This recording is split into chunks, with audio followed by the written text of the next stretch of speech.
আজকে আমি রান্না করেছিলাম আমাদের বারান্দার বাগানের পুঁইশাক দিয়ে মাছের তরকারি।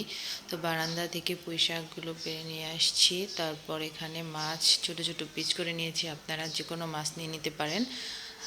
তো আমি এখন চুলায় একটি কড়াই বসিয়ে দিয়ে কড়াইটাকে গরম করে নিয়ে তেল দিয়ে দিয়েছি পেঁয়াজ কুচি, পরিমাণ মতো হলুদের গুঁড়া, মরিচের গুঁড়া, আদা রসুন বাটা, পরিমাণ মতো পানি।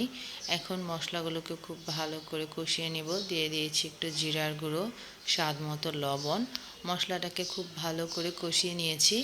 এখন এখানে দিয়ে দিব মাছটাকে একটু ভালো করে কষিয়ে নেব। পুঁইশাকগুলোকে কেটে ভালো করে ধুয়ে নিয়েছি।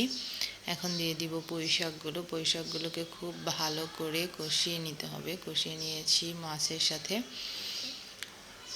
পুঁইশাকটা কষানো হয়ে গেলে এখন এখানে দিয়ে দিব পরিমাণ মতো পানি দিয়ে দিয়েছি। এখন দিয়ে দিব শাক বাটা দিয়ে একটু ভালো করে নাড়াচাড়া দিয়ে দিব। হয়ে গিয়েছে আমার রান্না, এখন চুলা থেকে নামিয়ে নিব।